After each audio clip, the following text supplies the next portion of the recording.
बंदी छोड़ सतगुरु रामपाल जी परमेश्वर जी की जय हो।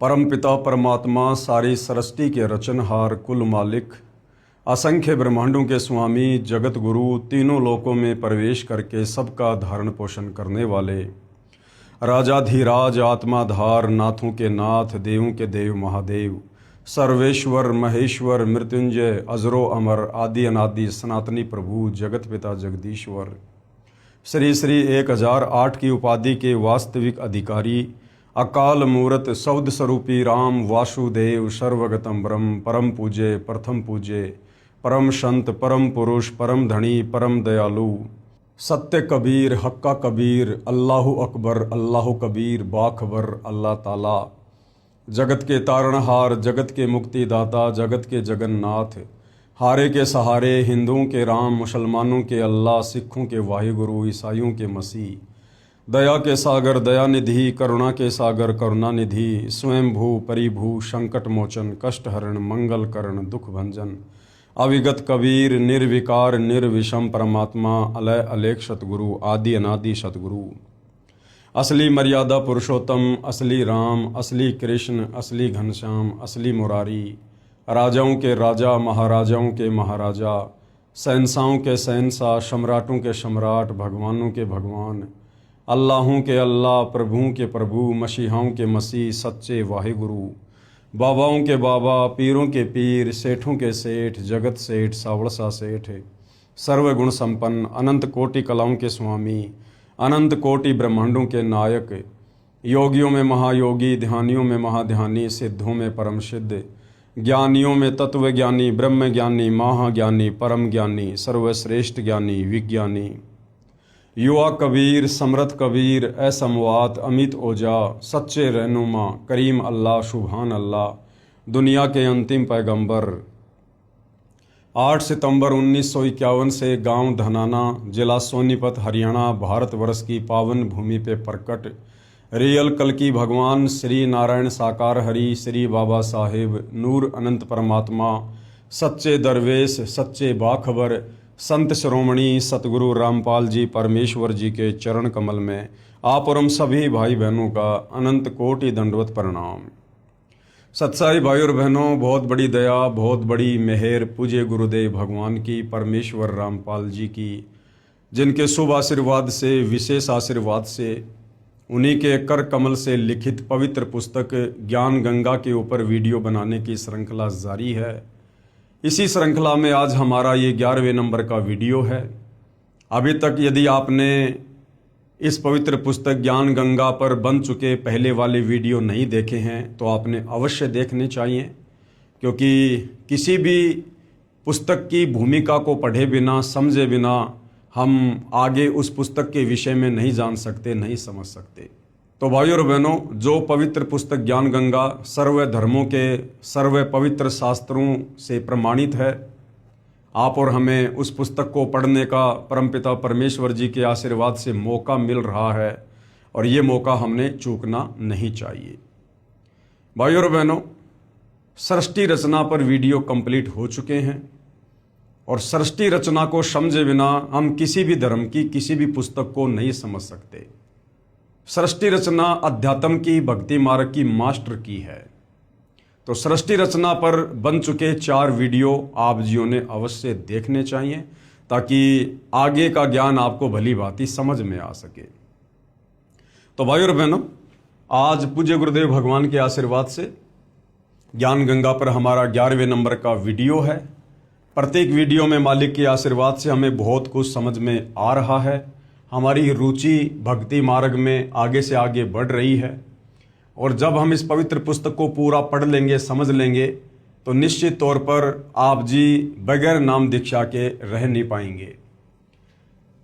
तो पवित्र पुस्तक ज्ञान गंगा पेज नंबर 76। आज का जो टॉपिक है वो है कौन तथा कैसा है कुल का मालिक। सदियों से सतयुग से और वर्तमान समय तक, जब तक सतगुरु रामपाल जी ने अध्यात्म की शुरुआत नहीं की तब तक लाखों वर्षों से भक्ति मार्ग में परमात्मा चाहने वाली आत्माओं के सामने ये सवाल सबसे बड़ा रोड़ा बन के खड़ा रहा कि भक्ति तो हम करना चाहते हैं, परंतु हमें ये तो पता चले कि भगवान कौन है, परमात्मा कौन है, कैसा है, कहाँ रहता है, कैसे मिलता है, पहले हमें ये तो पता चले। तो भाइयों और बहनों, सदियों से हमें जिस परमपिता परमेश्वर जी की सारी सृष्टि के रचयिता की तलाश थी, अब वो तलाश बिल्कुल सतगुरु रामपाल जी ने समाप्त कर दी है। कौन तथा कैसा है कुल का मालिक?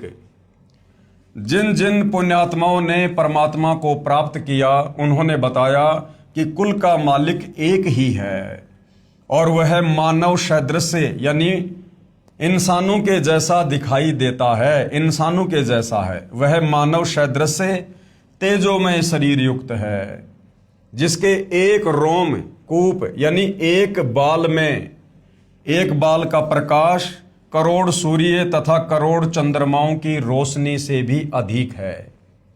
ये परमपिता परमेश्वर कबीर साहिब जी की जब वे सतलोक के सिंहासन पर सत्य पुरुष कबीर देव के नाम से विराजमान होते हैं, तो उस समय उनके शरीर का तेज कितना होता है, नूर कितना होता है, उसका यहाँ पर वर्णन किया जा रहा है।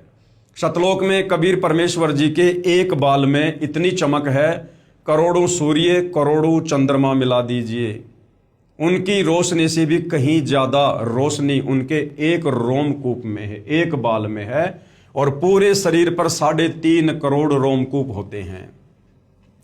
उसी ने नाना रूप बनाए हैं। परमेश्वर का वास्तविक नाम अपनी अपनी भाषाओं में कबीर देव यानी वेदों में कबीर परमेश्वर जी को कबीर वेद कहा गया है, वेदों की भाषा में कबीर देव।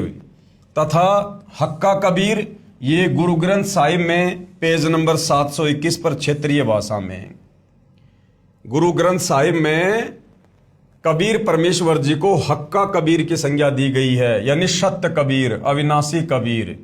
तथा धर्मदास जी की वाणी में कबीर परमेश्वर जी को सत्य कबीर कहा गया है। सत्य कबीर श्री धर्मदास जी की वाणी में क्षेत्रीय भाषा में।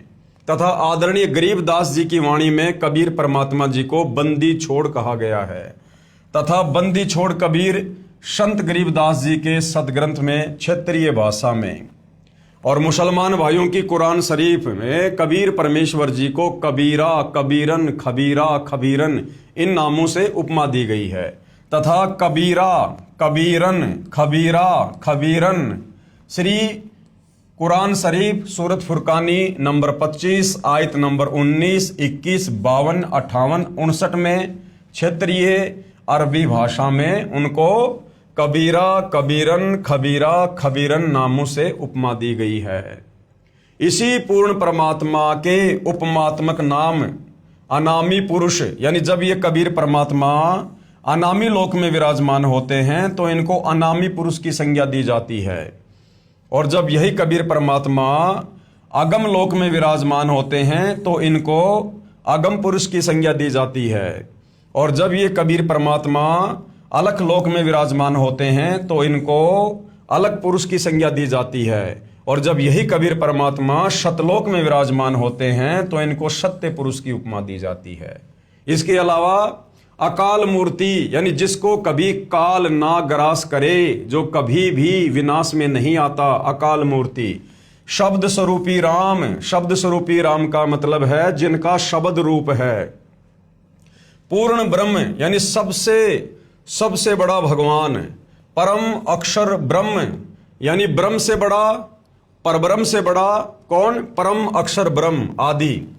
जैसे देश के प्रधानमंत्री का वास्तविक शरीर का नाम कुछ और होता है तथा उपमात्मक नाम प्रधानमंत्री जी, प्राइम मिनिस्टर जी अलग होता है। इसी प्रकार सारी सृष्टि के मालिक का, कुल के मालिक का वास्तविक नाम है कबीर देव।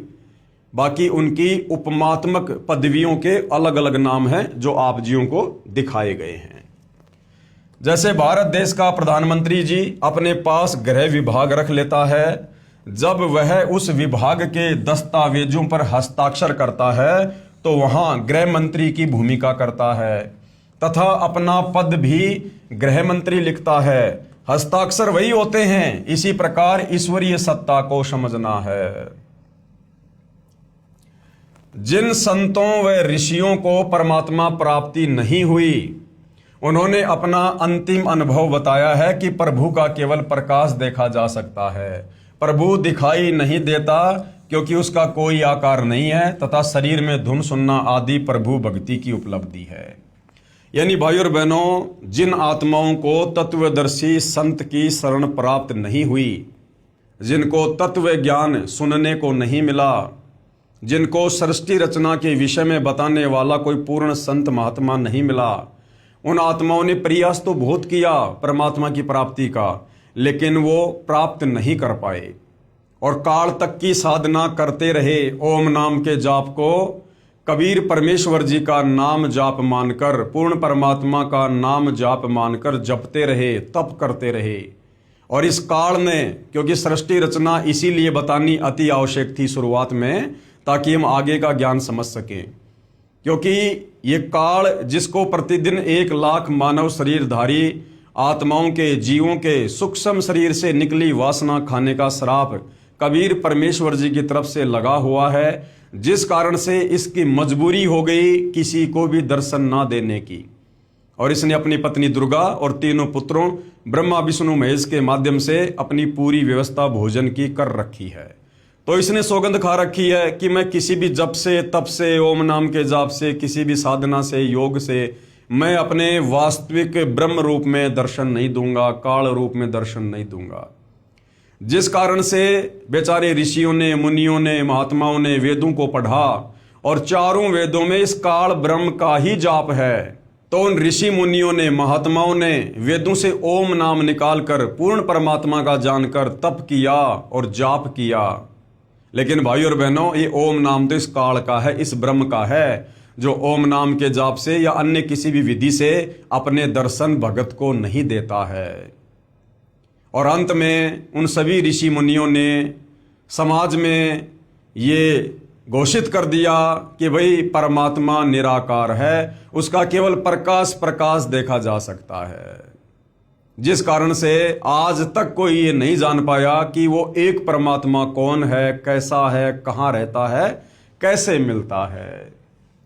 आओ विचार करें, जैसे कोई अंधा अन्य अंधों में अपने आप को आंखों वाला सिद्ध किए बैठा हो और कहता है कि रात्रि में चंद्रमा की रोशनी बहुत सुहावनी, मन भावनी होती है, मैं देखता हूं। अन्य अंधे शिष्यों ने पूछा कि गुरुजी चंद्रमा कैसा होता है? चतुर अंधे ने उत्तर दिया कि चंद्रमा तो निराकार है, वो दिखाई थोड़े दे सकता है। कोई कहे सूर्य निराकार है, वह दिखाई नहीं देता, यानी सूर्य स्वयं प्रकाशित है, इसलिए उसका केवल प्रकाश दिखाई देता है। गुरु जी के बताए अनुसार शिष्य 2.5 घंटे सुबह तथा 2.5 घंटे शाम आकाश में देखते हैं, परंतु कुछ दिखाई नहीं देता है। यहाँ पर भाइयों और बहनों, ये राधा स्वामी पंथ के साधकों के लिए बताया जा रहा है, क्योंकि राधा स्वामी पंथ के गुरुओं को नहीं पता कि परमात्मा कैसा है, कैसे मिलता है, उसका आकार कैसा है, उन्हें कुछ नहीं पता।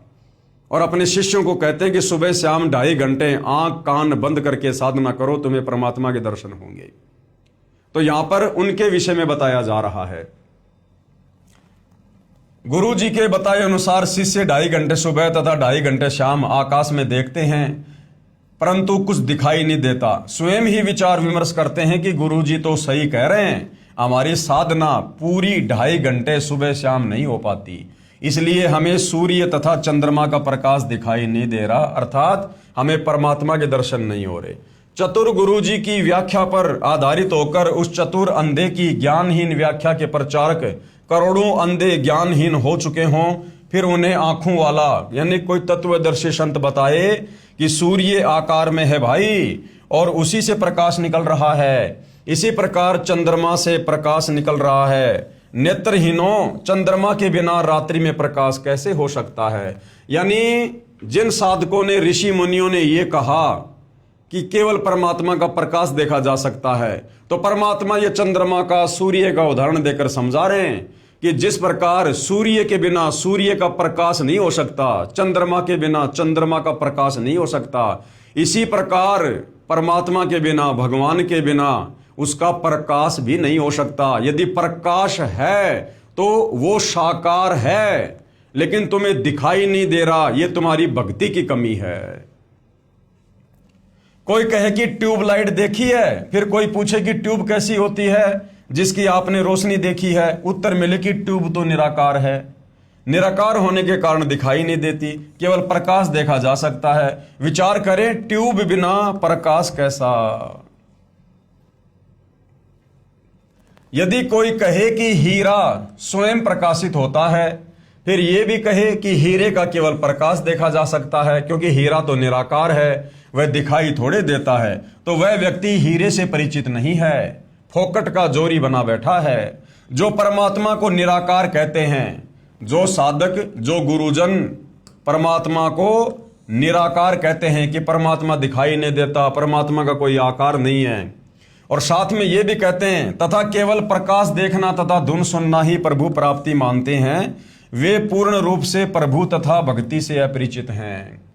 जब उनसे प्रार्थना की कि कुछ नहीं देखा है तुमने, अपने अनुयायियों को भ्रमित करके दोषी हो रहे हो, न तो आपके गुरुदेव के तत्व ज्ञान रूपी नेत्र हैं और न ही आपको, इसलिए दुनिया को भ्रमित मत करो। इस बात पर सर्व ज्ञान रूपी नेत्रों के अंधों ने लठ उठा लिए कि हम तो झूठे, तू एक सच्चा।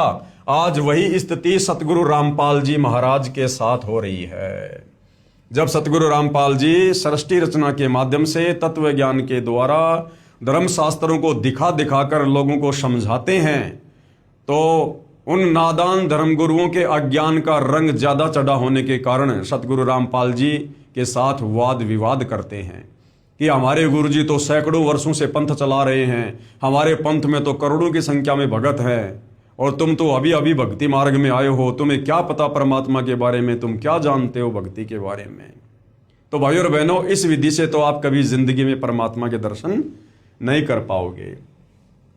अब इस विवाद का निर्णय कैसे हो कि किस संत के विचार सही हैं, किसके गलत हैं।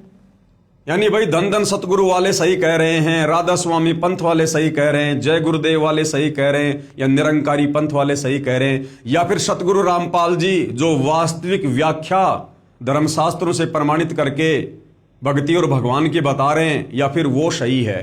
अब इसका निर्णय हम कैसे करें, इसके लिए गुरुदेव भगवान हमें क्या उदाहरण दे रहे हैं। इस विवाद का निर्णय कैसे हो कि किस संत के विचार सही हैं और किसके गलत हैं। मान लीजिए जैसे किसी अपराध के विषय में 5 वकील अपना अपना विचार व्यक्त कर रहे हैं, कोर्ट में खड़े होकर जज के सामने 5 वकील किसी विवाद पर अपना अपना मत रख रहे हैं। एक वकील कहे कि इस अपराध पर संविधान की धारा 301 लगेगी, दूसरा कहे 302 लगेगी, तीसरा कहे 304 लगेगी, चौथा कहे 306 तथा पांचवा वकील 307 को सही बताए। तो भाई अपराध अगर एक है तो धारा भी एक ही लगेगी, यानी उनमें से 4 वकील गलत हैं।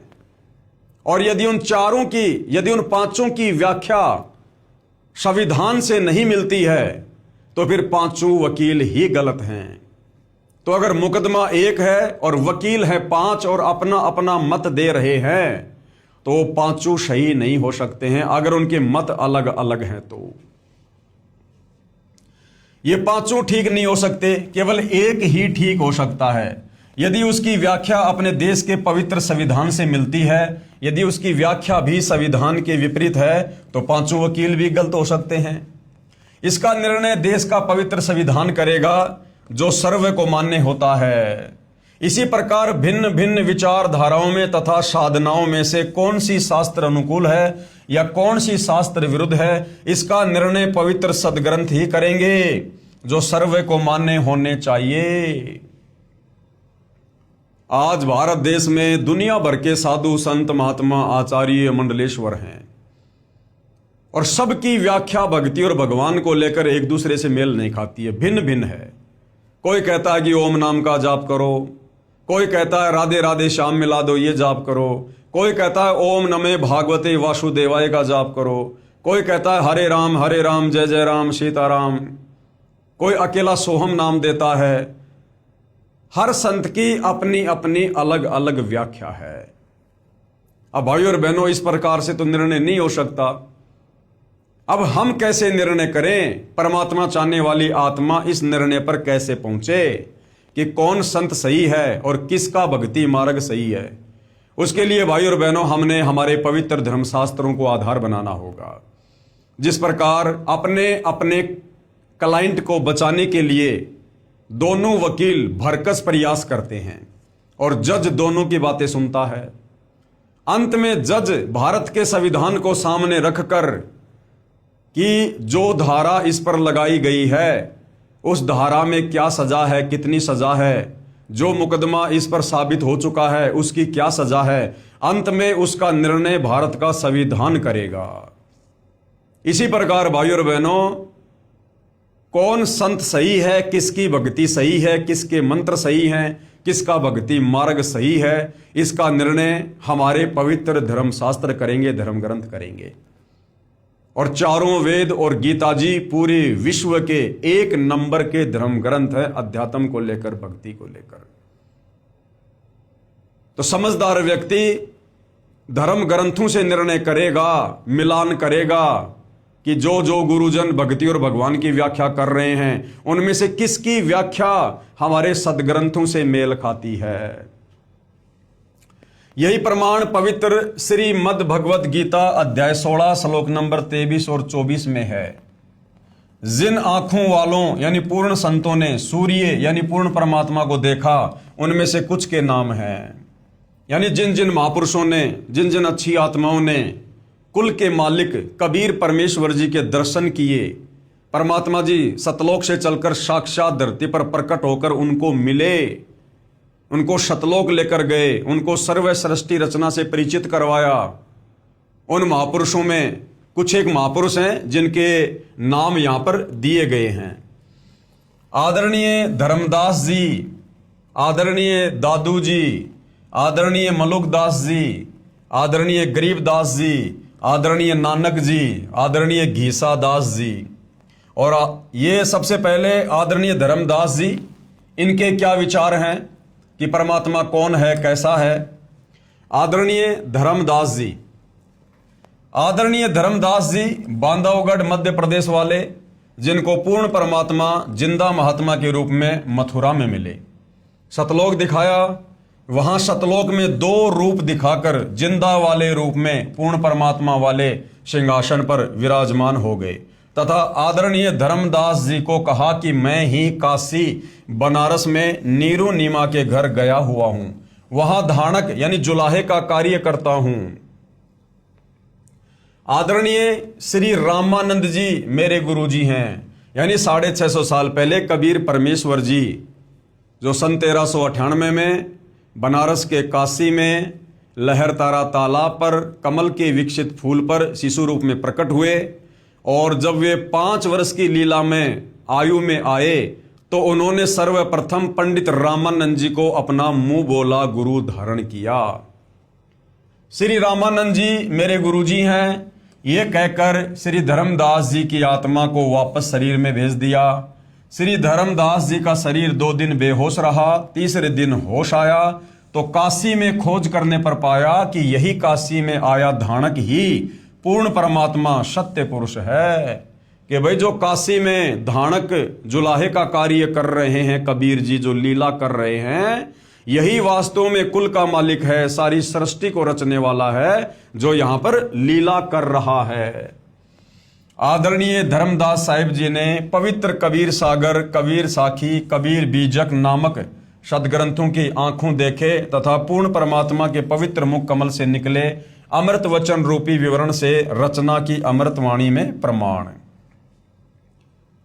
आज मोहे दर्शन दियो जी कबीर, आज मोहे दर्शन दियो जी कबीर।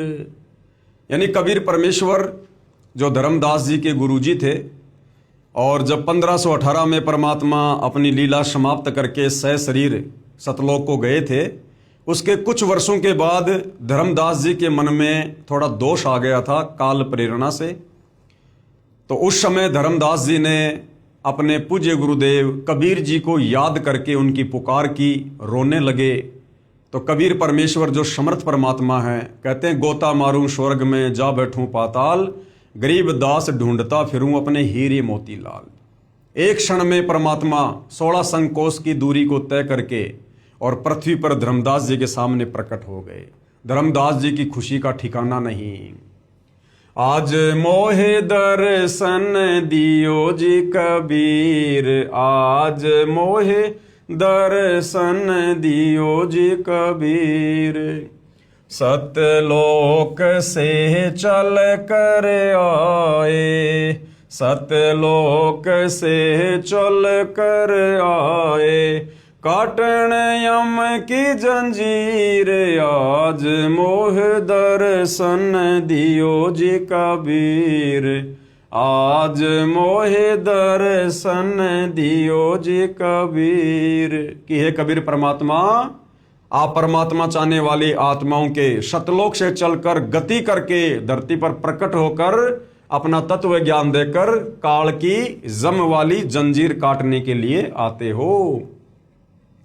थारे दर्शन से मारे पाप कटत हैं, थारे दर्शन से मारे पाप कटत हैं, निर्मल होवे जी शरीर, आज मोहे दर्शन दियो जी कबीर, आज मोहे दर्शन दियो जी कबीर।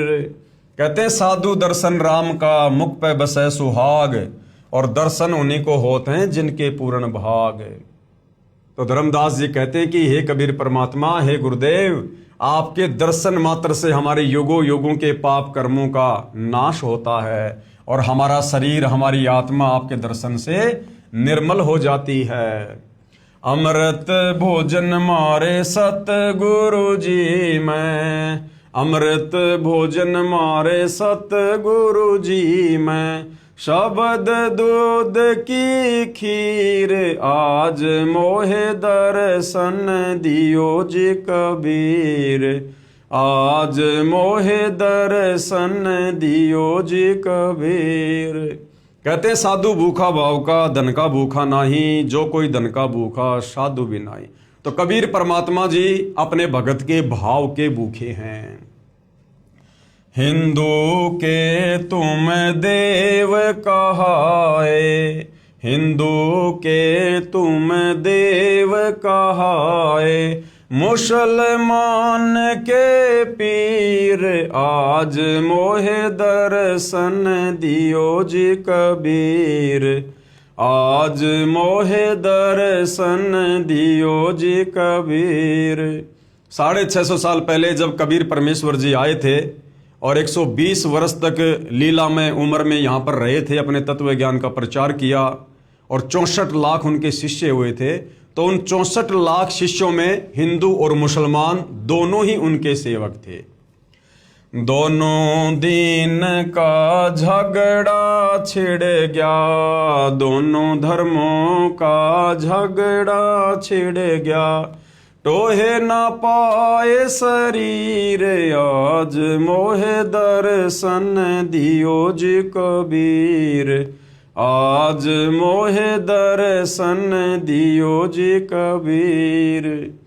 यानी जब 650 साल पहले सन 1518 में 120 साल तक लीला करके कबीर परमात्मा मगर से सशरीर सतलोक को जा रहे थे, उस समय काशी नरेश वीर सिंह बघेल और मगर के नवाब बिजली खान पठान, जो दोनों ही कबीर परमात्मा जी के भगत थे, कबीर परमेश्वर जी के शरीर को लेकर आपस में मरने मारने की सोच बैठे थे कि एक बार कबीर जी शरीर छोड़ दे, सतलोक चले जाएं।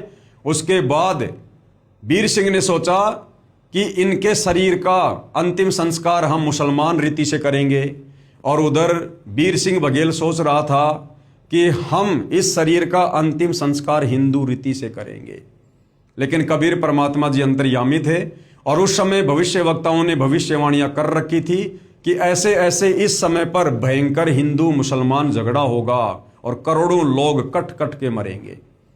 अंतर्यामी समर्थ कबीर परमात्मा जी ने ऐसी लीला करी, ऐसा खेल खेला, हिंदू मुसलमान कहाँ आपस में लड़ने झगड़ने की सोच रहे थे और आपस में गले लग लग के सगे भाइयों की तरह रो रहे हैं कि हम नादान, गुरुदेव से इतना ज्ञान लेने के बाद और हमारी बुद्धि कहाँ जा रही थी, हम क्या कुछ अनर्थ करने का सोच रहे थे।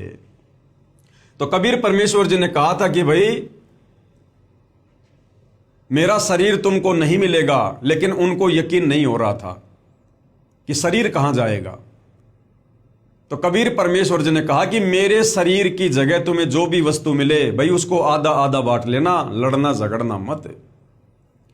और कबीर परमेश्वर जब सतलोक गए, उसके बाद जब देखा वो चद्दर हटा के जहां पर वो लेटे हुए थे, तो शरीर के आकार में वहां पर फूल ही फूल थे, फूल ही फूल। और हिंदू मुसलमान दोनों ने आपस में आधे आधे बांट लिए। मुसलमानों ने वहां पर अपनी मजार वगैरह बना ली और हिंदुओं ने वहां पर मंदिर बना लिया। तो ये उस समय का ये वर्णन है कि दोनों धर्मों का झगड़ा छिड़ गया और टोए न पाया शरीर। वहां पर कबीर जी का शरीर नहीं मिला, सुगंधित फूल मिले जो दोनों ने आपस में बांट लिए थे। धर्मदास की अर्ज गोसाई, धर्मदास की अर्ज गोसाई, बेड़ा लंगइयो पर लेती रे आज, मोहे दर्शन दियो जी कबीर, आज मोहे दर्शन दियो जी कबीर। अंत में धर्मदास जी कह रहे हैं कि हे कबीर परमात्मा, हे मेरे मालिक, मुझ धर्मदास का बेड़ा पार लगा दियो, यानी काललोक से अपने दास को सतलोक में बैठा दियो। तो कहने का मतलब है वो कुल का मालिक कबीर परमात्मा है, वो सहशरीर है, मनुष्य दृश्य रूप में है। और आदरणीय धर्मदास जी को सतलोक से चलकर और मथुरा में मिले थे, उनको तत्व ज्ञान समझाया था, अपना शिष्य बनाया था। फिर धर्मदास जी को कबीर परमात्मा सतलोक लेकर गए, उनको सर्व व्यवस्था से, सृष्टि रचना से, सर्व ब्रह्मांडों से परिचित करवाया था। उसके बाद धर्मदास जी ने कबीर परमेश्वर की बहुत सारी महिमा की।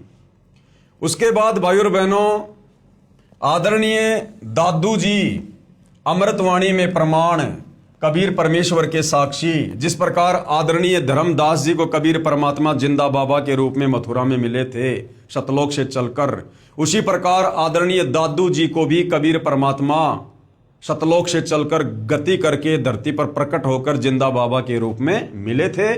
और उसके बाद आदरणीय दादू जी की आत्मा को धर्मदास जी की तरह सतलोक लेकर गए, सर्व व्यवस्था से, सर्व ब्रह्मांडों से सतलोक से परिचित करवाया।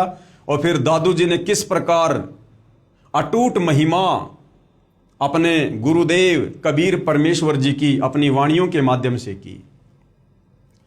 आदरणीय दादू जी जब 7 वर्ष के बालक थे, तब पूर्ण परमात्मा यानी कबीर परमेश्वर जिंदा महात्मा के रूप में मिले तथा सतलोक ले गए। 3 दिन तक दादू जी बेहोश रहे। होश में आने के पश्चात परमेश्वर की महिमा की, आंखों देखी बहुत सी अमृतवाणी उच्चारण की। जिन मोकू निज नाम दिया सोए सतगुरु हमारे, दादू दूसरा कोई नहीं कबीर सिरजनहार। दादू जी कह रहे हैं जिस महापुरुष ने मुझे नाम दीक्षा दी, कहते हैं वही मेरा सतगुरु है। और दादू जी कह रहे हैं कि और कोई नहीं, वो खुद कबीर परमात्मा ही हैं जिन्होंने सारी सृष्टि को रचा है। जिन मोकू निज नाम दिया सोए सतगुरु हमारे, दादू दूसरा कोई नहीं कबीर सिरजनहार।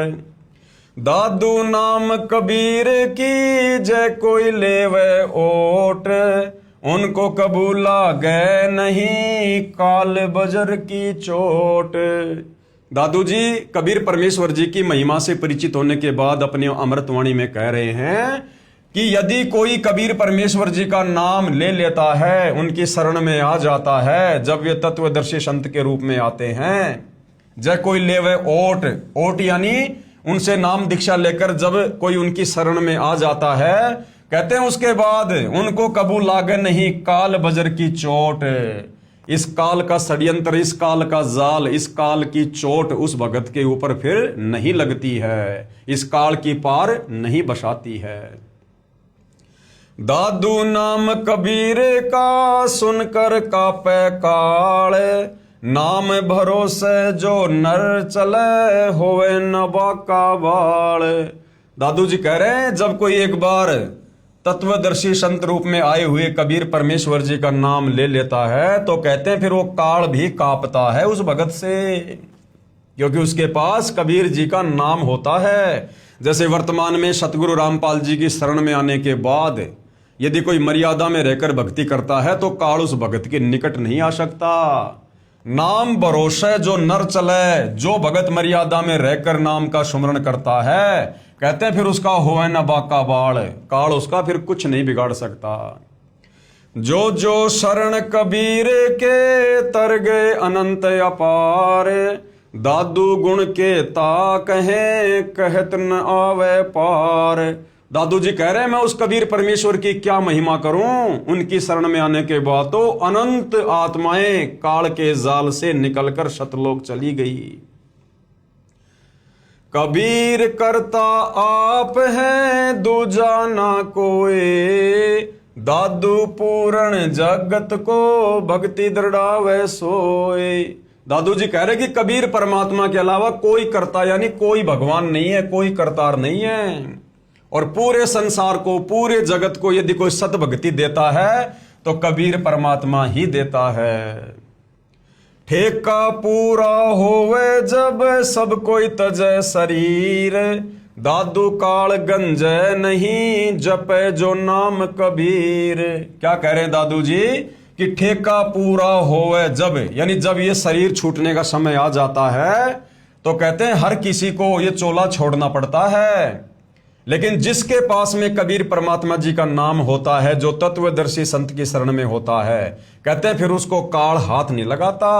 दादू काल गंजे नहीं जपे जो नाम कबीर।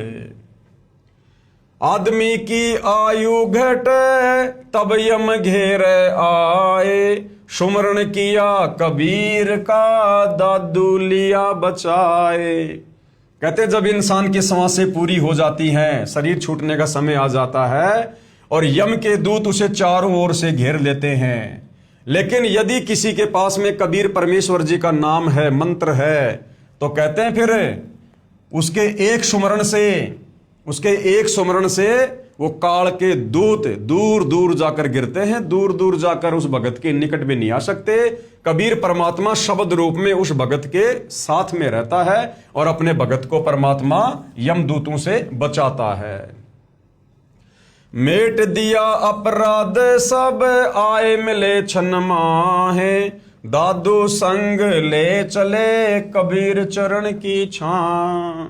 यानी कबीर परमात्मा सतलोक से चलकर दादू जी को आकर मिले और उनके सारे अपराधों को क्षण भर में समाप्त कर दिया, नाम दीक्षा देकर अपना भगत बनाकर, और अपने चरणों में दादू जी को जगह दी।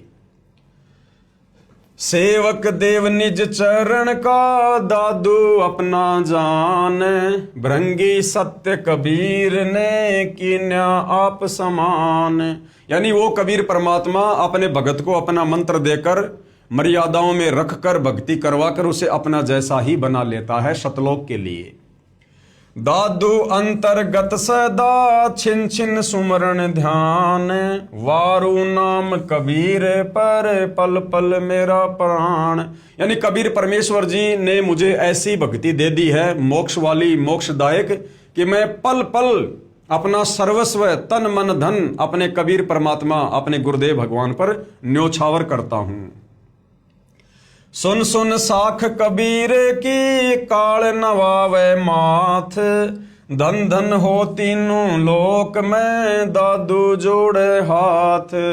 सुन सुन साख कबीर की काल नवावे माथ। कबीर परमेश्वर की महिमा सुनकर और कहते हैं ये काल भी अपना शीश झुका देता है। धन धन हो तीनों लोक में दादू जोड़े हाथ। हे कबीर परमात्मा, तीनों लोक में आपकी जय जयकार हो, आप धन हो। दादू इस प्रकार से हाथ जोड़कर अपने गुरुदेव कबीर परमात्मा जी की महिमा कर रहे हैं। केहरी नाम कबीर का विषम काल गजराज, दादू भजन पर तापते भागे सुनत आवाज। दादू जी अपने कबीर परमेश्वर जी की समर्थता को, महिमा को उजागर करते हुए क्या कह रहे हैं कि कबीर परमेश्वर जी का नाम तो ऐसा है जैसे केहरी, जो शेर होता है, बब्बर शेर, और विषम काल गजराज, और ये 21 ब्रह्मांड का स्वामी, दुर्गा का पति, ये ब्रह्मा विष्णु महेश का पिता, ये काल भी कुछ कम शक्ति नहीं है। इसको समझो हाथियों का राजा गजराज। कबीर परमात्मा को समझो शेरों का राजा केहरी, और काल को समझो हाथियों का राजा गजराज। लेकिन जब कबीर परमेश्वर जी के नाम की बात आती है, कबीर परमेश्वर जी की समर्थता और महिमा की बात आती है, तो कहते हैं उनके भजन के प्रताप से, उनकी भक्ति के आगे कहते हैं ये काल भी ये दौड़ पड़ता है, भाग पड़ता है, ये टिक नहीं पाता है ये कबीर परमेश्वर जी के नाम के सामने। जिस प्रकार केहरी शेर के सामने हाथी लीद करके भाग लेता है, उस प्रकार कबीर परमेश्वर जी की महिमा के आगे, उनके नाम सुमरण के आगे ये काल दौड़ लेता है, भाग लेता है, टिक नहीं सकता है।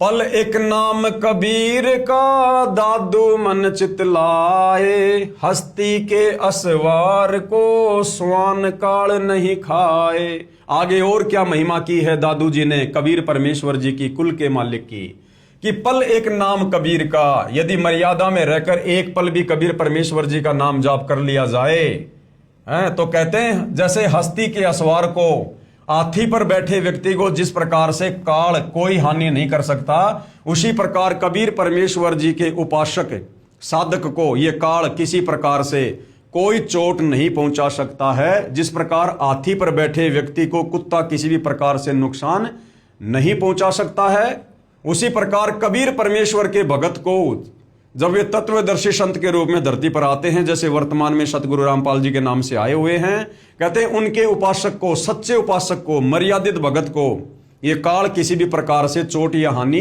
नहीं पहुंचा सकता। सुमरत नाम कबीर का कटे काल की पीर, दादू दिन दिन ऊंचे परमानंद सुख सीर।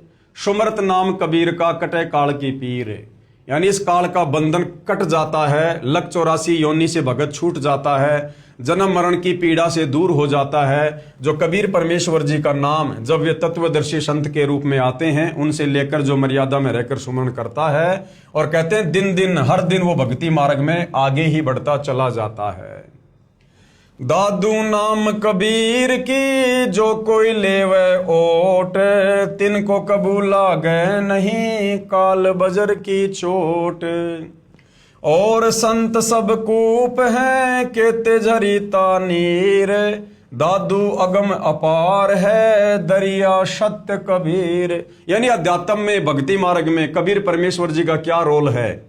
दादू जी कह रहे हैं कि जिस प्रकार एक तो कुआं है और एक बहुत बड़ी कोई दरिया है, तो कुएं में तो सीमित पानी होता है, हमारी थोड़ी बहुत आवश्यकता वो कुएं का पानी पूरी कर सकता है। पीने का पानी है, पशुओं के पीने का पानी है, थोड़ा बहुत और कोई काम में आ जाएगा। लेकिन यदि हमने बहुत बड़े क्षेत्र में कोई फसल करनी हो, पानी की बहुत ज़्यादा आवश्यकता हो, तो कहते हैं वो कुआं फिर वहाँ पर फैल हो जाएगा। तो ये जितने भी साधु संत महात्मा, देवी देवता, ये जितने भी ब्रह्मा विष्णु महेश, ब्रह्म परब्रह्म, इनकी क्षमता तो कुएं के जैसी है, अध्यात्म में कुएं के जैसी, जो केवल काम चलाऊ सरकार है। और वो कबीर परमेश्वर तो दरिया है, सागर है, सागर असीमित। यानी उनकी शरण में आने के बाद फिर हमारे हर कार्य कबीर परमेश्वर जी के आशीर्वाद से सफल होते हैं। अब ही तेरी सब मिटे जन्म मरण की पीर, श्वास उसास सुमर ले दादू नाम कबीर। अब ही तेरी सब मिटे जन्म मरण की पीर, यानी जब से हम सतलोक से कबीर परमात्मा जी से बिछुड़कर अपनी गलती के चलते इस काल के साथ 21 ब्रह्मांडों में आए हैं, और असंख्य युगों से हम यहाँ पर जन्म मरण के कष्ट, लक 84 योनियों के कष्ट भोग रहे, उठा रहे हैं। तो दादू जी कहते हैं अब वो तेरी सारी पीड़ा मिट जाएगी, अभी तेरी सब मिटाए जन्म मरण की पीर। क्या करना पड़ेगा?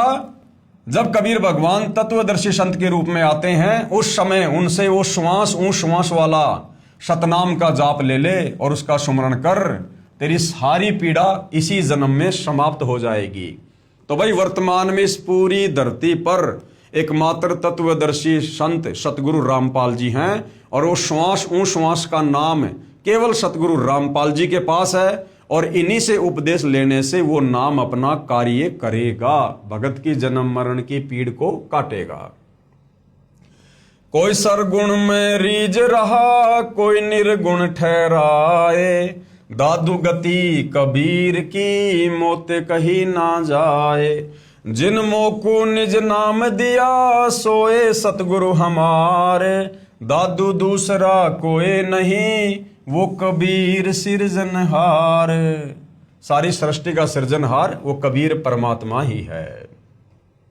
उसके बाद भाइयों और बहनों, आदरणीय मलुकदास जी, इनको भी आदरणीय धर्मदास जी और आदरणीय दादू जी की तरह कबीर परमात्मा जी सतलोक से चलकर धरती पर प्रकट होकर मिले थे। इनको अपना तत्व ज्ञान दिया, अपना शिष्य बनाया, इनको भी सतलोक दिखाया। और मलुकदास जी ने भी अपनी अमृतवाणी में कबीर परमेश्वर जी की कलम तोड़ महिमा की है। आदरणीय मलुकदास जी कबीर देव के साक्षी 42 वर्ष की उम्र में श्री मलुकदास साहिब जी को पूर्ण परमात्मा मिले तथा 2 दिन तक श्री मलुकदास जी अचेत रहे, यानी उनको सतलोक लेकर गए थे परमात्मा, नीचे उनका शरीर अचेत था। फिर निमन वाणी उच्चारण की, जपो रे मन साहेब नाम कबीर, जपो रे मन साहेब नाम कबीर। क्या कह रहे हैं मलुकदास जी कि हे भाई, हे मेरे मन, अगर काल के 21 ब्रह्मांडों से मुक्ति चाहिए, जन्म मरण से छुटकारा चाहिए, गधा कुत्ता शुअर बनकर उन महाकष्टों से छुटकारा चाहिए, तो कहते हैं कबीर परमेश्वर जी का नाम जाप कर ले। जब वे तत्वदर्शी संत के रूप में आते हैं, उनसे दीक्षा लेकर अपनी आत्मा का कल्याण करवा ले। जपो रे मन सतगुरु नाम कबीर, जपो रे मन साहेब नाम कबीर। एक समय गुरु बंसी बजाई कालंदरी के तीर, एक समय गुरु बंसी बजाई कालंदरी के तीर। सुर नर मुनि जन थक गए, रुक गया दरिया नीर, जपो रे मन साहेब नाम कबीर, जपो रे मन परमेश्वर नाम कबीर। अपने गुरुदेव की, कबीर परमात्मा की महिमा बताते हुए आदरणीय मलुकदास जी क्या कह रहे हैं? क्योंकि भाइयों और बहनों, ये मलुकदास जी पहले श्री कृष्ण जी यानी श्री विष्णु जी के उपासक थे, जब तक ये कबीर परमात्मा जी की शरण में नहीं आए थे। तो मलुकदास जी ने श्री कृष्ण जी की महिमा करते हुए और कबीर जी से कहा कि हे गुरुदेव, हे परमात्मा, श्री कृष्ण जी के विषय में हम सुना करते हैं कि वो ऐसे ही बांसुरी बजाया करते थे कि आसपास के पशु पक्षी भी उनकी बांसुरी की मधुर आवाज सुनने के लिए आ जाया करते थे। तो कबीर परमात्मा तो हर प्रकार से अपने भक्तों की शंका का समाधान करते हैं, निवारण करते हैं। तो कबीर परमात्मा जो मलुकदास जी के गुरुजी थे, उन्होंने कहा कि चल भाई, आज हम भी जमुना जी के किनारे और आपको बांसुरी बजा के दिखाते हैं। तो कबीर परमेश्वर जी ने ऐसे हाथ किया और ऊपर से बांसुरी उनके हाथ में आ गई। और कबीर परमेश्वर जी ने जब वो बांसुरी बजाई तो क्या व्याख्या की है फिर आगे? एक समय गुरु बंसी बजाई कालंदरी के तीर, कालंदरी यानी यमुना के तीर यानी किनारे बैठकर। एक समय गुरु बंसी बजाई जमुना जी के तीर, एक समय गुरु बंसी बजाई यमुना जी के तीर।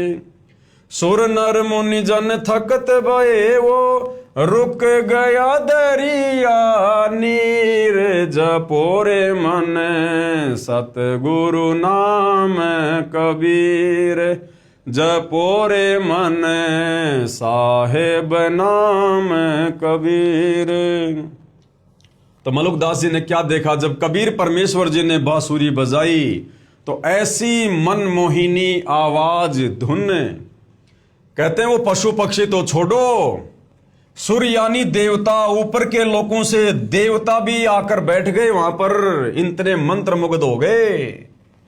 नर मुनिजन, ये 9 नाथ 84 सिद्ध, ये भी पृथ्वी पर आ गए उतर के उस मनमोहिनी आवाज को सुनकर। और तो और जमुना जी का पानी भी रुक गया दरिया नीर। जमुना जी का पानी भी, जैसे पानी की वो बर्फ जम जाती है, इस प्रकार से यमुना जी का पानी भी ठहर गया, रुक गया। पशु पक्षियों की तो बात छोड़ो, आसपास के पेड़ पौधे भी हरे भरे हो गए, हरे भरे। जब कबीर परमेश्वर जी ने बांसुरी बजाई, तब मलुकदास जी की शंका दूर हुई कि हाँ भाई, श्री कृष्ण जी वाली बांसुरी तो इस समर्थ कबीर परमात्मा जी की बांसुरी वाली धुन के सामने कुछ भी नहीं है। काशी तज गुरु मगहर आए दोनों दीन के पीर। काशी तज गुरु मगहर आए दोनों दीन के पीर। कोई गाड़े कोई अग्न जरावे, ढूंढा ना पाया शरीर। जपोरे मन सतगुरु नाम कबीर। जपोरे मन साहेब नाम कबीर। यानी वही महिमा कर रहे हैं जो धर्मदास जी ने की कि काशी तज गुरु मगहर आए। 120 साल की उम्र में सन 1518 में जब परमेश्वर जी सतलोक जा रहे थे, तो काशी से पैदल यात्रा करके और मगहर को आए। दोनों दीन के पीर, हिंदू मुसलमान दोनों के भगवान, दोनों के पीर। और कोई गाड़े कोई अग्नि जरावे, यानी मगहर का नवाब वीर सिंह बघेल वो सोच रहा था कि कबीर जी जब शरीर छोड़ देंगे तो फिर इनके शरीर का अंतिम संस्कार हम मुस्लिम रीति रिवाज से करेंगे, हम इनको नीचे दबाएंगे। और कोई अग्नि जरावे, और वीर सिंह बघेल जो काशी का नवाब था वो सोच रहा था कि कबीर जी के शरीर छोड़ने के बाद हम इनके शरीर का अंतिम संस्कार हिंदू रीति रिवाज से करेंगे। तो कहते हैं परमात्मा ने ऐसा खेल खेला, ढूंढा ना पाया शरीर। उनका शरीर ही नहीं मिला, शरीर के आकार में सुगंधित फूल मिले जो दोनों ने आपस में बांट लिया। चार दाग से सतगुरु न्यारा, अजरो अमर शरीर। चार दाग से सतगुरु न्यारा, अजरो अमर शरीर। दास मलूक सलूक कहते हैं, खोजो कसम कबीर। जपोरे मन साहेब नाम कबीर। जपोरे मन परमेश्वर नाम कबीर। मलुकदास जी ने क्या महिमा गाई अपने गुरुदेव की कि चार दाग से सतगुरु न्यारा। वो कबीर परमात्मा चार दाग में नहीं आता। जिस प्रकार से संसार के प्राणी चार प्रकार से दाग को प्राप्त होते हैं हम अंतिम संस्कार के बाद, कोई जमीन में गाड़ता है, कोई अग्नि में जराता है, कोई पानी में बहा देता है, कोई ऊंचे स्थान पर डाल देता है, तो कहते हैं वो कबीर परमात्मा इस प्रकार से मृत्यु को प्राप्त नहीं होता। उनका तो अजरो अमर शरीर है, वो तो सह शरीर आते सह शरीर जाते हैं। और दास मलूक सलूक कहते हैं, यानी मलुकदास जी कह रहे हैं मैं अपने होशो हवास में कह रहा हूं, खोजो खशम कबीर। उस कबीर परमेश्वर की खोज कर लो।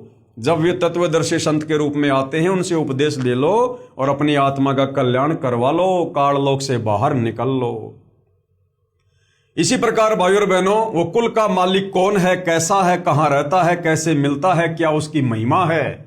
आदरणीय गरीबदास जी ने भी कबीर परमेश्वर जी के दीदार के बाद उपरोक्त महापुरुषों की तरह उनकी महिमा की है। आदरणीय गरीबदास जी छुडानी जिला झज्जर हरियाणा वाले अपनी अमृतवाणी में ये प्रमाण देते हैं, प्रभु कबीर यानी कबीर देव के साक्षी। आदरणीय गरीबदास जी का आविर्भाव सन 1717 में हुआ तथा साहिब कबीर जी के दर्शन 10 वर्ष की उम्र में सन 1727 में नला नामक खेत में हुए तथा शतलोकवास सन 1778 में हुआ। आदरणीय गरीबदास जी को भी परमात्मा कबीर साहिब जी सह शरीर जिंदा रूप में मिले, यानी सतलोक से चलकर आए, सह शरीर मिले। आदरणीय गरीबदास जी अपने नला नामक खेतों में अन्य साथी ग्वालों के साथ गाय चरा रहे थे, जो खेत कबलाना गांव की सीमा से सटा है। ग्वालों ने जिंदा महात्मा के रूप में प्रकट कबीर परमेश्वर से आग्रह किया कि आप खाना नहीं खाते हो तो दूध ग्रहण करो, क्योंकि परमात्मा ने कहा था कि मैं अपने सतलोक यानी अपने गांव सतलोक से खाना खाकर आया हूं। तब परमेश्वर कबीर जी ने कहा कि मैं कुंवारी गाय का दूध पीता हूं। जो वेदों में परमेश्वर की महिमा लिखी है कि जब वो परमात्मा प्रत्येक युग में शिशु रूप में कमल के फूल पर प्रकट होता है तो उनके परवरिश की लीला कुंवारी गायों के दूध से होती है। बालक गरीबदास जी ने एक कुंवारी गाय को परमेश्वर कबीर जी के पास लाकर कहा कि बाबा जी, ये बिना ब्याई यानी ये कुंवारी है, ये कैसे दूध दे सकती है। तब कबीर देव यानी कबीर परमेश्वर जी ने कुंवारी गाय अर्थात बछिया की कमर पर हाथ रखा। अपने आप कुंवारी गाय अधन्या धेनु, वेदों में जिसको अधन्या धेनु यानी जो बिना धनाई होती है, उसके थनों से दूध निकलने लगा। पात्र भरने पर रुक गया। वह दूध परमेश्वर कबीर जी ने पिया तथा प्रसाद रूप में कुछ अपने बच्चे गरीबदास जी को पिलाया तथा सतलोक के दर्शन कराए। यानी गरीबदास जी की आत्मा को शरीर से निकालकर सतलोक लेकर गए। सतलोक में अपने दो रूप दिखाकर फिर जिंदा वाले रूप में कुल मालिक रूप में सिंहासन पर विराजमान हो गए तथा कहा कि मैं ही 120 वर्ष तक काशी में धानक जुलाहा रूप में रहकर आया हूं। मैं पहले भी हजरत मोहम्मद जी को भी मिला था। पवित्र कुरान शरीफ में जो कबीरा, कबीरन, खबीरा, खबीरन, अल्लाह अकबर आदि शब्द हैं, वे मेरा ही बोध कराते हैं, यानी वो मेरा ही नाम है। तथा मैं ही श्री नानक जी को बेई नदी पर जिंदा महात्मा के रूप में मिला था। मुसलमानों में जिंदा महात्मा होते हैं, वे काला चोगा यानी ओवरकोट जैसा घुटनों से नीचे तक तथा सिर पर चोटे वाला काला टोपा पहनते हैं। तथा मैं ही बलक शहर में नरेश यानी बलक शहर के बादशाह श्री इब्राहिम सुल्तान आदम जी तथा श्री दादू जी को मिला था। तथा चारों पवित्र वेदों में जो कबीर अग्नि, कबीर देव, कबीर अंगारी आदि नाम है, वो मेरा ही बोध है। कबीर वेद हमारा भेद है। कबीर परमात्मा कहते हैं चारों वेदों में मेरा भेद है कि कोई परमात्मा और है, उसका नाम कबीर है। मैं मिलूं वेदों से नहीं, लेकिन इन चारों वेदों में मेरी प्राप्ति का मार्ग नहीं है। और जौन यानी जिस वेद से मैं मिलूं वो वेद जानते नहीं। और जिस पांचवें वेद सूक्ष्म वेद में मेरी प्राप्ति की पूरी जानकारी है, उसको ये चारों वेद नहीं जानते हैं। और वो सत्य जानकारी कबीर परमात्मा फिर खुद ही सतलोक से चलकर धरती पर तत्वदर्शी संत के रूप में प्रकट होकर यथार्थ रूप से सृष्टि रचना के माध्यम से सर्व धर्मों के सर्व पवित्र शास्त्रों को खोल खोल कर बताते हैं। जैसे वर्तमान में वही कबीर परमात्मा सतगुरु रामपाल जी के नाम से 8 सितंबर 1951 को धरती पर प्रकट होकर आज आप और हमें बता रहे हैं, समझा रहे हैं। मैं ही वेदों से पहले भी सतलोक में विराजमान था। गांव छुडानी, जिला झज्जर, हरियाणा में आज भी उस जंगल में जहां पूर्ण परमात्मा का संत गरीबदास जी को मानव शरीर में साक्षात्कार हुआ था, एक यादगार विद्यमान है। आदरणीय गरीबदास जी की आत्मा अपने परमात्मा कबीर बंदी छोड़ के साथ चले जाने के बाद उन्हें मरा हुआ जानकर चिता पर रखकर जलाने की तैयारी करने लगे। उसी समय आदरणीय गरीबदास जी की आत्मा को पूर्ण परमेश्वर कबीर जी ने शरीर में प्रवेश कर दिया। 10 वर्षीय बालक गरीबदास जीवित हो गए। उसके बाद उस पूर्ण परमात्मा का आंखों देखा विवरण अपनी अमृतवाणी में सदग्रंथ नाम से ग्रंथ की रचना की। उसी अमृतवाणी में प्रमाण कि कुल का मालिक कौन है, सबका परमेश्वर कौन है, सारी सृष्टि को रचने वाला कौन है। गरीब अजब नगर में ले गया हमको सतगुरु आण, जिल के बिंब अगाध गति सूते चादर ताण। आदरणीय गरीबदास जी कबीर परमेश्वर का साक्षात्कार होने के बाद उन्होंने क्या महिमा की है कि दुनिया वालों परमात्मा कौन है, भगवान कौन है। अजब नगर में ले गया यानी मेरे शरीर से मेरी आत्मा को निकालकर वो कबीर परमात्मा अजब नगर यानी सतलोक में ले गया। हमको सतगुरु आण यानी सतलोक से चलकर सतगुरु आए और मेरी आत्मा को शरीर से निकालकर वापस सतलोक ले गए। और जिलके बिंब अगाध गति यानी मैं सतलोक की क्या महिमा कहूं, वहां तो झिलमिल झिलमिल है, वहां का तो नजारा ही अलग है। हम सूते चादर ताण और सर्व ज्ञान से परिचित होकर, सर्व ब्रह्मांडों से परिचित होकर और सूते चादर तान कर सोना यानी निश्चिंत हो जाना। कि भाई जो भक्ति हमें कबीर जी ने दे दी है, जिस भक्ति से हमारा मोक्ष होगा, कल्याण होगा, काल के लोक से छुटकारा होगा। और भाई हमने तो अपनी आंखों से सतलोक देख लिया और इस काल के सर्व ब्रह्मांडों को देख लिया, नरक को, स्वर्ग को, सब देख लिया। अब भाई हम निश्चिंत हो गए कि कबीर परमेश्वर की भक्ति से निश्चय हमें सतलोक मिलेगा। और अब हम अपनी भक्ति में लो लगाए हुए हैं। अनंत कोटि ब्रह्मांड का एक रति नहीं भार, सतगुरु पुरुष कबीर है कुल के सिरजनहार। आगे कबीर परमेश्वर जी की महिमा करते हुए आदरणीय गरीबदास जी क्या कह रहे हैं कि अनंत कोटि ब्रह्मांड है, अनंत करोड़ ब्रह्मांड है कबीर परमेश्वर जी के अंतर्गत, जिन्होंने सारी सृष्टि को रचा है। लेकिन एक रति नहीं भार, इन ब्रह्मांडों का कबीर परमात्मा जी के लिए रत्ती भर भी वजन नहीं है। रत्ती भर भी उनकी वचन शक्ति से सब हवा में घूम रहे हैं, चल रहे हैं। सतगुरु पुरुष कबीर है, जो मुझे सतगुरु रूप में आकर मिले वही पुरुष यानी वही भगवान है, उसका नाम कबीर है।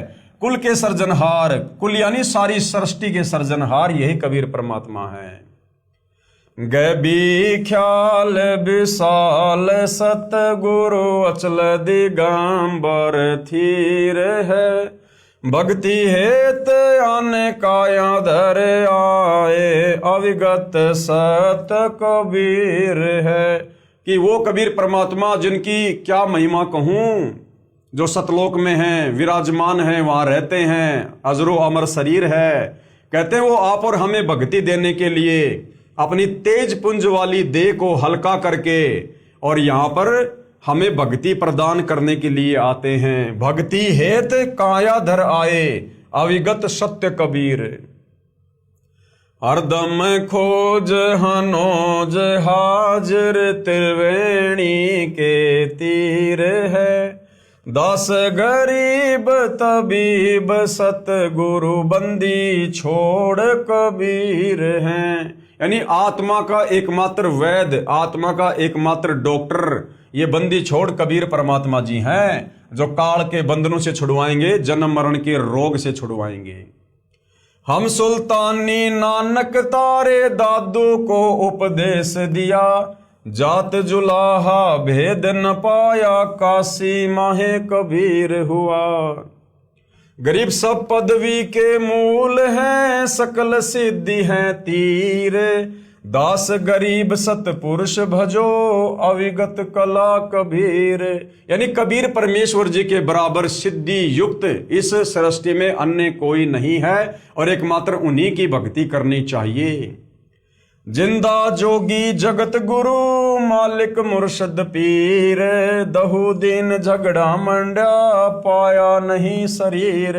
यानी वो ही मगर वाली बात, जब कबीर परमात्मा सह शरीर सतलोक को जा रहे थे तो दोनों दिन यानी दोनों धर्म हिंदू मुसलमानों में आपस में झगड़ा होने वाला था, लेकिन ऐसी लीला की परमात्मा ने, पाया नहीं शरीर, उनका शरीर नहीं मिला, शरीर के आकार के सुगंधित फूल मिले जो दोनों ने आपस में बांट लिए। गरीब जिसको कहते कबीर जुलाहा, सब गति पूर्ण अगम अगाहा। जिसको कबीर जुलाहा कहकर लोगों ने रिजेक्ट कर दिया था, वो तो सर्वगति पूर्ण है, वो तो अविगत परमात्मा है, सर्व का सर्जनहार है, उनकी महिमा तो अगम अगाध है। उपरोक्त वाणी में आदरणीय गरीबदास साहिब जी महाराज ने स्पष्ट कर दिया कि काशी वाले धानक यानी जुलाहे ने मुझे भी नामदान देकर पार किया। यही काशी वाला धानक ही सत्य पुरुष यानी पूर्ण ब्रह्म है, कबीर परमात्मा है। परमेश्वर कबीर ही सतलोक से जिंदा महात्मा के रूप में आकर मुझे अजब नगर यानी अद्भुत नगर सतलोक में लेकर गए, जहां पर आनंद ही आनंद है, कोई चिंता नहीं, जन्म मृत्यु नहीं, अन्य प्राणियों के शरीर में कष्ट आदि का शोक नहीं, क्योंकि वहां पर 84 लाख योनियां नहीं। इसी काशी में धानक रूप में आए सत्य पुरुष ने यानी कबीर जी ने भिन्न भिन्न समय में प्रकट होकर आदरणीय श्री अब्राहिम सुल्तान अधम तथा आदरणीय दादू जी व आदरणीय नानक जी को भी सतनाम देकर पार किया।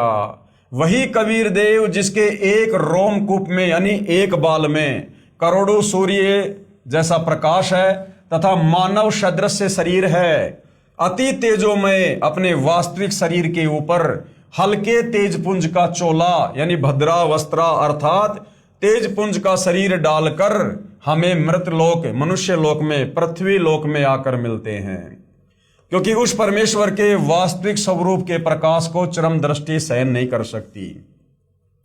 उस परमेश्वर के वास्तविक तेज को, नूर को, जिनके एक बाल में करोड़ों सूर्य जितना प्रकाश है, हमारी ये चरम दृष्टि, ये आंखें सहन नहीं कर सकती।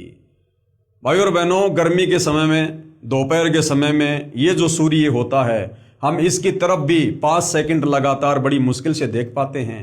और जिस परमेश्वर के एक बाल में इसके जैसे करोड़ों सूर्यों से भी ज्यादा रोशनी है और प्रकाश है, भला वो परमात्मा अगर अपने वास्तविक तेजोमय रूप में धरती पर आ भी जाए तो भी हम उनको नहीं देख पाएंगे। यहां पर भाई और बहनों, हम अपनी इस चरम दृष्टि से यहां जो भूत प्रेत वगैरह सूक्ष्म रूप में घूमते रहते हैं, हम उनको नहीं देख पाते। उस कबीर परमेश्वर को हम कैसे देख पाएंगे? तो कबीर परमेश्वर स्वयं ही अपने दर्शन करवाता है, अपने तेजोमय रूप के ऊपर हल्का तेजपुंज का रूप धारण करके तत्वदर्शी संत के रूप में हमें यहां पर आकर दर्शन देते हैं, ज्ञान देते हैं। जैसे वर्तमान में सतगुरु रामपाल जी के रूप में उनके नाम से यहां पर विद्यमान है। आदरणीय गरीबदास जी ने अपनी अमृतवाणी में कहा है, सर्व कला सतगुरु साहिब की हरि आए हरियाणे नू। भावार्थ है कि पूर्ण परमात्मा कबीर हरि यानी कबीर देव जिस क्षेत्र में आए उसका नाम हरियाणा अर्थात परमात्मा के आने वाला पवित्र स्थल, जिसके कारण आसपास के क्षेत्र को हरियाणा यानी हरियाणा कहने लगे। सन 1966 को पंजाब राज्य के विभाजन होने पर इस क्षेत्र का नाम हरियाणा पड़ा। लगभग 236 वर्ष पूर्व कही वाणी 1966 में सिद्ध हुई कि समय आने पर यह क्षेत्र हरियाणा प्रांत नाम से विख्यात होगा, जो आज प्रत्यक्ष प्रमाण है।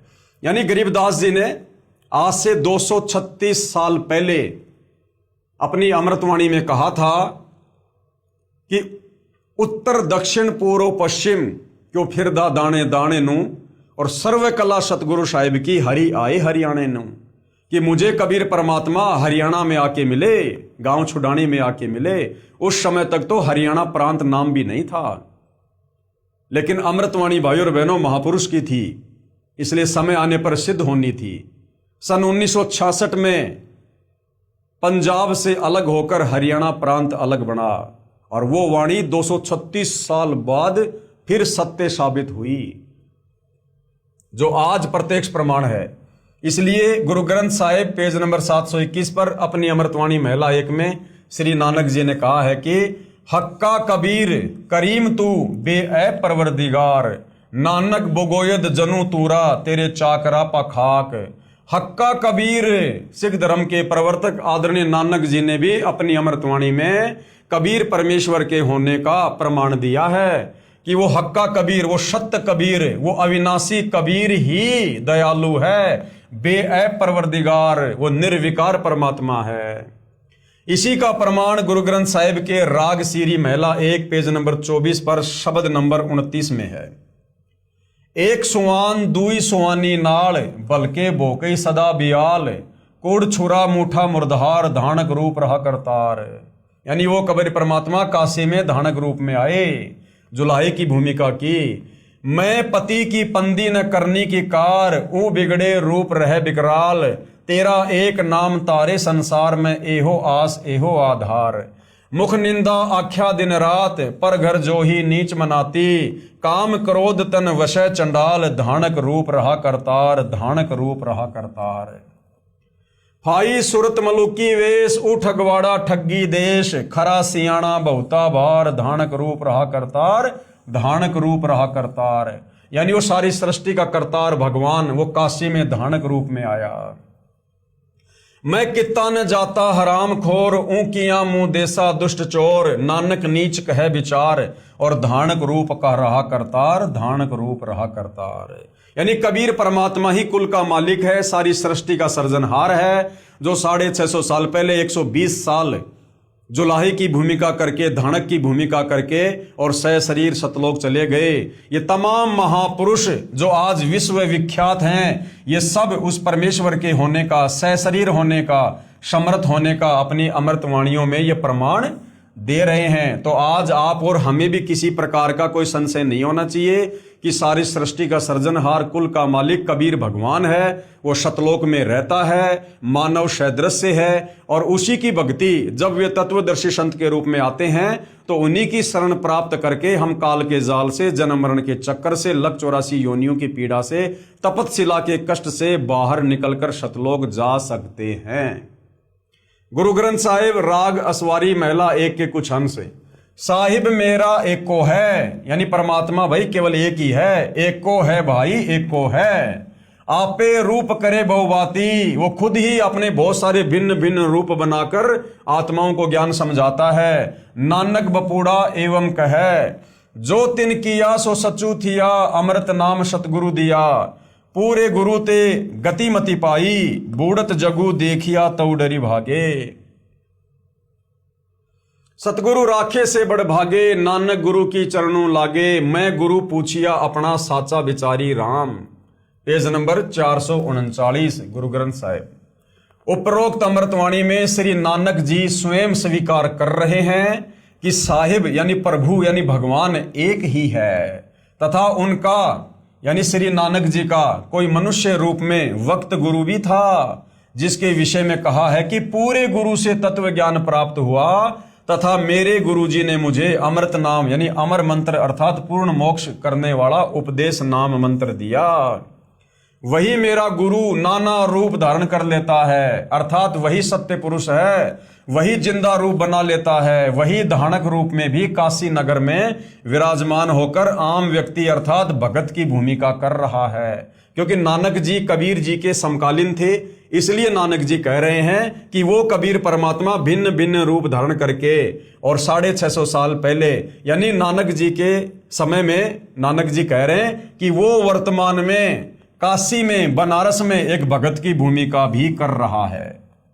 शास्त्र विरुद्ध पूजा करके सारे जगत को जन्म मृत्यु व कर्म फल की आग में जलते देखकर जीवन व्यर्थ होने के डर से भागकर मैंने गुरुजी के चरणों में शरण ली। नानक जी स्वीकार कर रहे हैं कि जब मुझे ये तत्व ज्ञान हुआ कबीर जी के माध्यम से, जो कबीर जी मुझे बेई नदी पर मिले और नानक जी की आत्मा को शरीर से निकालकर सचखंड लेकर गए, फिर 3 दिन के बाद वापस छोड़ा। उसके बाद नानक जी बनारस गए, काशी में गए, जहां पर कबीर जी जुलाहे का काम कर रहे थे, खड्डी बुन रहे थे, और उससे पहले नानक जी सतलोक में उसी परमात्मा को देख कर आ गए थे। तो नानक जी ने जाते ही अपने आप को उनके चरणों में समर्पित कर दिया और उपदेश प्राप्त किया। तो नानक जी कह रहे हैं कि मैंने भी इस काल के भयंकर जाल को देखकर और काशी में जाकर मैंने गुरु जी के चरणों में शरण ली। बलिहारी गुरु आपने दिवहाड़ी सदवार, जिन मानस ते देवता किया करत न लागी वार। आपने आप साजियो आपने रचियो नाऊ, दुई कुदरती साजिए करी आसनु डिठो ताऊ चाऊ। दाता करता आप तू तुसी देवई करही पछाऊ। तू जानोई समझे दे ले सही जिंद कवाऊ, करी आसनु डिठो चाऊ। भावार्थ है कि पूर्ण परमात्मा जिंदा का रूप बनाकर बेई नदी पर आए, अर्थात जिंदा कहलाए, तथा स्वयं ही 2 दुनिया, ऊपर शतलोक आदि तथा नीचे ब्रह्म व परब्रह्म के लोक को रचकर ऊपर शतलोक में आकार में आसन पर बैठकर चाव के साथ अपने द्वारा रचित दुनिया को देख रहे हैं। तथा आप ही स्वयंभू अर्थात माता के गर्भ से जन्म नहीं लेते, स्वयं प्रकट होते हैं। कौन? कबीर परमात्मा। यही प्रमाण पवित्र यजुर्वेद अध्याय 40 मंत्र 8 में है कि कबीर मनीषी स्वयंभू परिभू व्यवधाता। भावार्थ है कि कबीर परमात्मा सर्वज्ञ है, सब कुछ जानता है। मनीषी का अर्थ सर्वज्ञ होता है तथा अपने आप प्रकट होता है, स्वयंभू है, परिभू है। वही परिभू यानी सनातन अर्थात सर्वप्रथम वाला प्रभु है। वह सर्व ब्रह्मांडों का व्यवधाता यानी भिन्न भिन्न अर्थात सर्व लोकों का रचनहार है। एहू जीव बहुते जन्म भरमिया, ता सतगुरु शब्द सुनाइया। क्या कह रहे हैं नानक जी? कि नानक जी कह रहे हैं कि मेरा ये जीव बहुत समय से जन्म तथा मृत्यु के चक्कर में भ्रम रहा। अब पूर्ण सतगुरु ने यानी कबीर जी ने वास्तविक नाम प्रदान किया, यानी सतनाम का जाप दिया। श्री नानक जी के पूर्व जन्म यानी नानक जी के पहले और कौन कौन से मनुष्य जन्म हो चुके थे। सतयुग में राजा अमरीश और त्रेता युग में राजा जनक हुए और फिर नानक जी हुए तथा अन्य योनियों के जन्मों की तो गिनती ही नहीं। लक 84 में कितनी बार गए वो तो गिनती नहीं, क्योंकि नानक जी भी वही आत्मा है जो शतलोक से इस काल के चक्कर में आप और हमारे साथ में यहां पर आई थी। प्रभु कबीर जी ने स्वामी रामानंद जी को तत्व ज्ञान समझाया। अब भाइयों और बहनों, कल के वीडियो का हमारा क्या टॉपिक रहेगा? प्रभु कबीर जी ने, यानी सारी सृष्टि के मालिक, कुल के मालिक कबीर परमात्मा जी ने, जो शतलोक में रहते हैं, सहशरीर हैं, मानव सदृश्य हैं, तत्वदर्शी संत के रूप में जगत को सृष्टि का ज्ञान देने के लिए, काललोक से छुड़वाने के लिए यहां पर आते रहते हैं। तो उस परमात्मा कबीर जी ने स्वामी रामानंद जी को तत्व ज्ञान समझाया। आदरणीय रामानंद जी जो काशी में हुए हैं, कबीर परमात्मा के समकालीन थे, कबीर परमेश्वर जी के मुंह बोले गुरुदेव थे। उनको भी कबीर परमात्मा जी ने 5 वर्ष की उम्र में, जब पंडित रामानंद जी की 104 साल की उम्र थी, उस समय कबीर परमात्मा 5 वर्ष की लीला में उम्र में थे। और पंडित रामानंद जी जो चारों वेदों के, 18 पुराणों के, गीता जी के प्रकांड ज्ञाता थे, उनको कबीर परमेश्वर जी ने अपने तत्व ज्ञान के आगे नतमस्तक कर दिया। और पंडित रामानंद जी ने कबीर जी से उपदेश प्राप्त किया, लेकिन जगत की दृष्टि में पंडित रामानंद जी कबीर जी के गुरु बने रहे। तो ये क्या कबीर परमात्मा जी की लीला थी। और फिर पंडित रामानंद जी ने भी अपने गुरु, अपने गुरुदेव कबीर जी की कलम तोड़ महिमा की है। और आदरणीय गरीबदास जी ने उसको अपनी अमृतवाणी में लिपिबद्ध किया है। इसके विषय में भाइयों और बहनों हम कल के लाइव वीडियो में समझेंगे, क्योंकि ये पवित्र पुस्तक ज्ञान गंगा है। हम धीरे धीरे इसमें आगे बढ़ेंगे, धीरे धीरे हम इसको समझेंगे।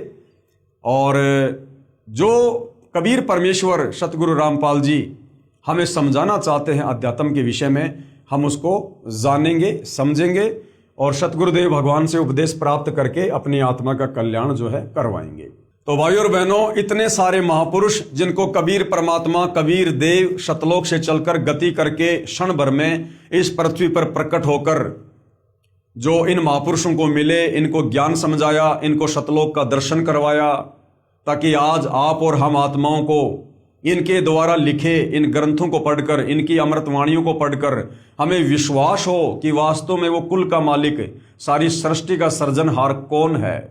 और जब इन महात्माओं को मिला, इनको ज्ञान दिया, आज वही ज्ञान, वही शास्त्र प्रमाणित ज्ञान सतगुरु रामपाल जी दे रहे हैं। वही मंत्र जो कबीर परमेश्वर जी ने इन महापुरुषों को दिया और इनकी आत्मा का कल्याण हुआ, वही मंत्र, वही ज्ञान, वही समाधान, वही भक्ति मार्ग आज सतगुरु रामपाल जी हमें दे रहे हैं। और एकमात्र पूरी पृथ्वी पर वही मंत्र, वही ज्ञान, वही समाधान, वही भक्ति मार्ग सतगुरु रामपाल जी के ही पास है। दूसरा कोई विकल्प, कोई तरीका इस काल के 21 ब्रह्मांड से बाहर निकलने का नहीं है। तो भाइयों और बहनों, यदि ये अमृत ज्ञान समझ में आ रहा है तो आप जी अविलंब सतगुरु रामपाल जी से उपदेश प्राप्त करें और अपनी आत्मा का कल्याण करवाएं। तो आज के वीडियो में भाइयों और बहनों केवल इतना ही। कल परमेश्वर जी के आशीर्वाद से हम फिर सेवा में हाजिर होंगे। तब तक गुरुदेव भगवान हम सबको आज्ञा दे, आशीर्वाद दे, सद्बुद्धि दे, मार्गदर्शन करे। बंदी छोड़ सतगुरु रामपाल जी परमेश्वर जी की जय हो।